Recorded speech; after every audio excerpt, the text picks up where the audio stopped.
Good day, sir. We are the Group 7. Our topic is all about ion exchange. Ion exchange, the soil has been shown to be heterogeneous, polydispersed system of solid, liquid and gaseous components in various proportions. Because of the property of the soil material of being charged, it has the capacity to bind and exchange ions. Ions are electrically charged elements. An atom or molecule with a net electric charge due to the loss or gain of one or more electrons. So, there are two types of ions. First, cations, positively charged elements. For example, aluminum 3+, calcium 2+, magnesium 2+, potassium plus, sodium plus, ammonium, cation, hydrogen, and etc.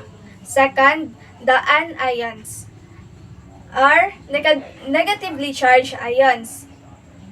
For example, sulfate ion, nitrate ion, dihydrogen, phosphate, chlorine, hydroxide, and etc. Everyone, I'm Imanjan Tuling. I'm gonna discuss the parts of the ion exchange, such as the definition of ion exchange, cation exchange, anion exchange, characteristics of cation exchange, anion exchange capacity, and base saturation. Ion exchange refers to a reversible process by which ions are exchanged between solid and liquid phases and between two solid phases if in close contact with each other. Cation exchange, exchange of the positively charged ions. Anion exchange, exchange of the negatively charged ions. Characteristics of cation exchange reactions. Reversibility. Cation exchange reactions are equilibrium reactions and are irreversible. Any ion adsorbed on the colloid is in equilibrium with a similar ion in solution. Speed. The velocity of exchange reactions involving counter ions is extremely rapid. The exchange step itself is virtually instantaneous. Extent. The amount of exchange of cations of the soil solution for those on the exchange sites depends upon the principal factors. Concentration of the replacing cation. The effect of concentration is that of mass action, whereby greater proportional replacement occurs as the concentration increases. Relative replacing power of the actions. For ions of similar size, those with higher valence have greater relative replacing power. The following cations are arranged in the order of decreasing relative replacing water: aluminum ion, hydrogen ion, and ferric ion greater than calcium ion and magnesium ion greater than ammonium ion, and potassium ion greater than sodium. Relative absorbability of cations. Absorption is the process in which a fluid is dissolved by a liquid or a solid. On the other hand, adsorption compensates for the negative charge of the clay mineral layers. Is the process in which atoms, ions, or molecules from a substance adhere to a surface of the absorbent. Cations are not adsorbed by the exchange complex of soils with the same energy. The strength of adsorption of cations is apparently a function of charge density, which depends upon the number of charges and the size of the ion. For ions of similar size, those with higher valence have greater energy of adsorption. Stoichiometry. Cation exchange reactions are approximately stoichiometry since amount exchanged are chemically equivalent. On the basis of the number of milli-equivalents of cation, milli-equivalent of replacing cation equals milli-equivalent of cation to be replaced. On the basis of the valence number of cation, 1 mole calcium ion equals 2 moles potassium ion, or 3 moles sodium ion equals 1 mole of aluminum ion. Cation exchange capacity, a process in which positively charged ions in soil solution leave the solution and attach themselves loosely to the solid base which has a net negative charge. At the same time, cations on solids enter the solution. It has the best understood mechanism of nutrient retention and release. Generally, soil clays and organic colloids exhibit a net negative charge. The magnitude of this negative charge is expressed as cation exchange capacity. Cation exchange capacity is the ability of the soil to hold and to exchange positively charged ions. It is the sum total of the number of milliequivalents of cations per 100 grams of dry soil. CSC is given as CSC is equals summation number of milliequivalent cation divide 100 grams of soil, where to calculate the number of milliequivalent cation is equals to weight of cation percent divide weight of milliequivalent cation. To calculate the 1 Me cation is equals to equivalent weight of cation divide 1,000. So, ang pag-compute pod sa equivalent weight of cation is equals atomic weight of cation divide plus valence. Problem. A 100 gram soil sample was found to contain 0.10 gram of calcium 2 plus, 0.004 gram of hydrogen plus, 0.048 gram of magnesium 2 plus, 0.092 gram sodium plus, and 0.027 gram aluminum 3 plus. To calculate the CSC of the soil, first, equivalent weight of cation or equivalent weight of calcium is equals to atomic weight of calcium divide plus valence. So, ang atomic weight of calcium is 40 grams. I-divide din siya sa 2 nga valence equal. So, ang answer is 20 grams. So, para makuha ang equivalent weight of cation sa uban elements, same process lang sa pag-solve. So, ang next is kaning weight of 1 milliequivalent cation or weight of 1 Me calcium is equals to equivalent of weight of calcium equals 1,000. So, ang equivalent of weight of calcium is 20 grams. I-divide din siya sa 1,000. So, equals 0.02 grams. Next is number of milliequivalent cation or number of milliequivalent calcium is equals to weight of calcium percent divide weight of 1 milliequivalent cation is equals to 0.10 gram divide 0.02 gram. So, ang answer is 5. Same process lang yapon para makuha ang number of Me cation sa uban elements. So, para makuha po din ang CSC is i-add ang tanan number of milliequivalent. So, ang total is 20. To convert the number of milliequivalent per 100 gram of soil into weight of particular cation. For example, weight of cation or weight of hydrogen equals number of milliequivalent hydrogen divide 100 grams times weight of 1 Me hydrogen. So, equals 4 divide 100 grams times 0.001 equals 0.00004 grams.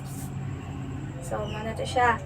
To convert milliequivalent per 100 grams of soil into kilograms per hectare. So, ano siya ang pag-calculate? Kilogram of cation per hectare equals number of milliequivalent cation divide 100 gram of soil times equivalent weight divide 1,000 times 2 million kilogram per hectare equals number of Me cation divide 100 grams times equivalent weight times 20. And since 1 hectare of surface soil is assumed to weigh 2 million kilogram, then parts per million ppm is given as ppm equals kilogram weight of cation per hectare divide 2. So, ato ang gikuha nga ppm example is kaning sa potassium. So, ang iyahang weight of cation is 1,560 divide 2. So, equals 780. So, same process gyapon para makuha ang ppm sa uban elements. Factors affecting CSC. First, soil texture. Fine texture soil with its high surface area has higher CSC. Second, organic matter content. High amount of organic matter increases potential pH-dependent charges. Third, soil pH. CSC increases with increase in pH. Fourth, amount and type of clay. Higher amount of clay, higher CSC. More montmorillonitic type, the higher CSC. The cation exchange capacity of whole soils may be classified into the following. Category: low, ang iyahang CSC is less than 10 ME per 100 grams. Sa moderately low is iyahang CSC is 10 to 20 ME per 100 grams. Moderately high is which having 21 to 30 ME per 100 grams. Ang high is having 31 to 50 mg per 100 grams. Then, ang very high is greater 50 ME per 100 grams. Implications of CSC. The magnitude of CSC of the soils indicate their relative capacities to retain cationic form of fertilizer nutrients such as ammonium cation, calcium 2+, magnesium 2+, and potassium. Capacity to retain a CSC values. Low CSC implies great susceptibility to leaching losses of added nutrients. If high CSC means high retention of added nutrients. So, a clay soil will have a larger CSC than a sandy soil. Anion exchange capacity, the expression of the magnitude of the positive charges in the soil. In contrast to cation exchange, the capacity for holding anions increases with acidity of the soil. Anion exchange capacity equals sum of milli-equivalent anions per 100 gram. Common anions are chloride ion and nitrate ion. In neutral soil pH with pH 7.0 are adsorbed very slightly or not all mini soils. Hydrogen phosphate are bound at higher as well as at lower pH.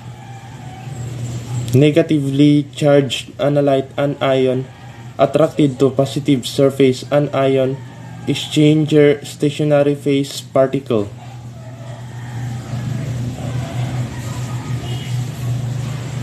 While positively charged analyte cation attracted to negative surface cation exchanger stationary phase particle. Two groups of adsorbed cations. First, acidic cations are aluminum ion, hydrogen ion, and ferric ion. Dominate acidic soils with low pH.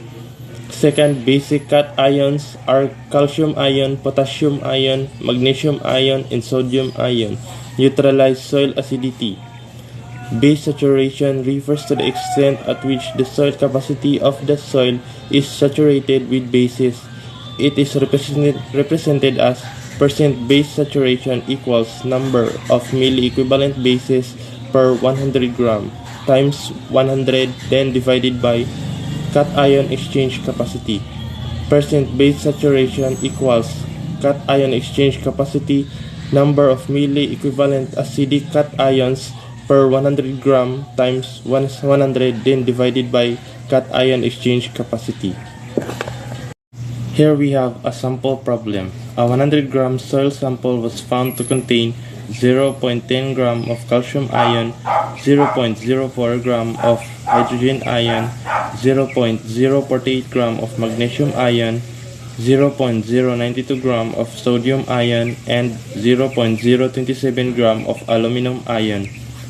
Here we have a given obtained earlier 5 milliequivalent of calcium ion per 100 gram, 4 milliequivalent of hydrogen ion per 100 gram, 4 milliequivalent of magnesium ion per 100 gram, 4 milliequivalent of sodium ion per 100 gram, 3 milliequivalent of aluminum ion per 100 gram, and the cation exchange capacity equals 20 milliequivalent per 100 gram.